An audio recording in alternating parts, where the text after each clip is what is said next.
Olá e bem-vindos. Hoje vamos mergulhar num sentimento que, vá lá, quase toda a gente conhece, mas que para muitas pessoas se torna numa autêntica barreira invisível. Falo da ansiedade social. E atenção, não é só ser-se tímido, é algo muito, muito mais profundo e que pode ser paralisante. Vamos tentar perceber porquê. Pensem lá, quem é que nunca sentiu isto? O coração a bater mais forte antes de uma apresentação, as mãos a suar, talvez a voz a tremer um bocadinho, a cabeça a mil a pensar o que é que eles vão achar. Bem, isto é perfeitamente normal. É o nosso corpo, no fundo, a preparar-se para um desafio. Mas imaginem agora que essa sensação não aparece só de vez em quando, antes de uma apresentação. E se ela surgisse só de pensar em ir a uma festa? Ou ao conhecer uma pessoa nova? Ou até numa coisa tão simples como comer em público? Pois, é exatamente aqui, neste ponto, que o nervosismo normal passa a ser outra coisa. Algo que realmente merece a nossa atenção. Então vamos lá aprofundar isto. É que é mesmo fundamental distinguir o nervosismo social do nosso dia-a-dia daquilo que é de facto a perturbação da ansiedade social.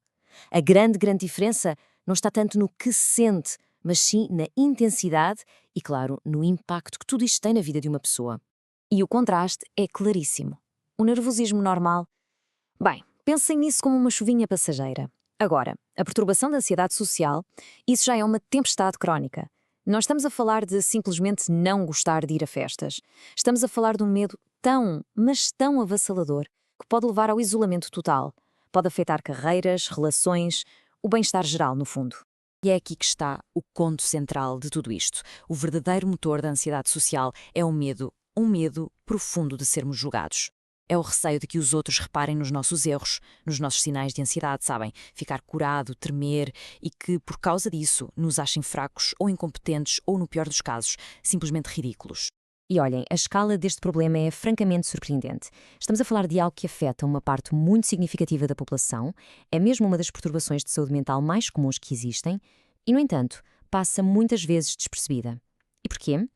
Bem, porque quem sofre disto tende a não ver os sintomas como uma condição que se pode tratar, mas sim como uma falha de caráter, como se fosse a sua maneira de ser. Ok, mas como é que este medo se perpetua? Como é que se transforma neste motor que parece pura e simplesmente impossível de desligar? A resposta, ao que parece, está num ciclo vicioso, um ciclo que se alimenta a si próprio. Vejam o caso da Manuela, uma estudante universitária. A experiência dela ilustra isto na perfeição. O medo dela não é tanto o de cometer um erro, mas sim a interpretação que os outros vão fazer desse erro. É o pavor de ver a sua imagem pública completamente destruída. E pronto, este é um mecanismo em ação. Vamos por partes. Tudo começa com a percepção de que uma situação social é uma ameaça. Depois, o corpo reage com ansiedade. E agora vem o passo crucial. A atenção vira-se completamente para dentro. Em vez de a pessoa estar focada na conversa, está a monitorizar o seu próprio coração, a sua voz, tudo. Isto cria uma imagem mental super distorcida de como é que os outros a devem estar a ver. E é uma imagem quase sempre negativa, claro, que acaba por confirmar os piores medos e, zás, mantém o ciclo a girar, sem fim à vista. Certo. Então, se o ciclo até parece claro, a pergunta é: por que é tão difícil de quebrar? A resposta é um bocadinho paradoxal. É que as estratégias que as pessoas usam para se sentirem seguras são, na verdade, aquilo que dá força ao medo. É um paradoxo mesmo cruel, se pensarmos bem. As tentativas de controlar a ansiedade e de evitar o julgamento acabam por se tornar, literalmente, as grades da própria prisão. Basicamente, há três grandes culpados nisto tudo. Primeiro, os chamados comportamentos de segurança.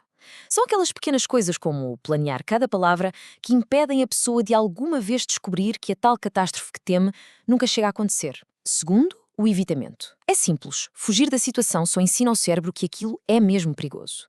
E por fim, a análise pós-evento.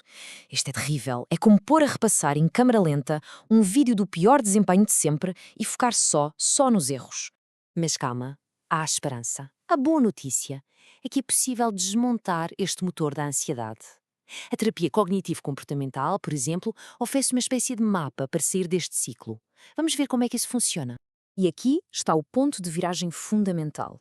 O objetivo da terapia não é de todo encontrar uma fórmula mágica para eliminar o nervosismo para sempre. Não. O objetivo é muito mais prático. É criar experiências que provem, sem qualquer sombra de dúvida, que aqueles medos simplesmente não têm fundamento. O primeiro passo é mesmo ganhar consciência. É preciso uma pessoa tornar-se uma espécie de detetive do seu próprio comportamento, para conseguir identificar estas estratégias muitas vezes super subtis que já se tornaram automáticas. A verdade é que muitas vezes as pessoas nem dão por elas. E a seguir, bem, a seguir vem a parte que exige coragem. A terapia, no fundo, trata estas crenças como se fossem hipóteses. Hipóteses que precisam de ser testadas num laboratório que é a vida real. E a experiência é, na sua essência, simples. Ok, e o que é que acontece se eu não ensaiar a frase antes de a dizer? Ou o que acontece se eu de facto mantiver o contacto visual? É esta a pergunta. A pergunta que pode mudar tudo. Porque ao deixar cair as defesas, a pessoa está a expor-se à possibilidade real de que a sua previsão catastrófica estava, afinal de contas, completamente errada. O resultado disto pode ser verdadeiramente transformador. Quando a atenção deixa de estar focada, aprisionada nos sintomas internos e passa para fora, para a conversa, para outra pessoa, para o que está a acontecer à volta, começam a ser recolhidos dados do mundo real. E esses dados, na esmagadora maioria das vezes, desmentem o medo. É a prova viva de que a tal catástrofe nunca esteve lá para começar. Então, para terminarmos, é muito importante deixar uma mensagem de esperança e também de compreensão sobre a verdadeira natureza desta perturbação.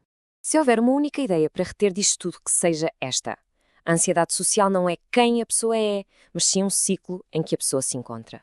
É um padrão que foi aprendido. E a grande vantagem é que tudo o que é aprendido pode ser desaprendido. E não é só conversa, a investigação apoia esta visão otimista. A recuperação é mesmo uma realidade para muita gente. Sabemos, por exemplo, que fatores como níveis de escolaridade mais altos ou um início da perturbação mais tardio estão ligados a melhores resultados. E, talvez o mais importante, mesmo que a procura de ajuda demore 10 ou 15 anos, o tratamento continua a ser uma via super eficaz para a mudança.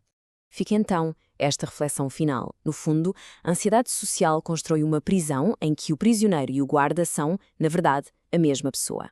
E se calhar a chave para a liberdade é só e simplesmente perceber que a porta, afinal, nunca esteve realmente trancada.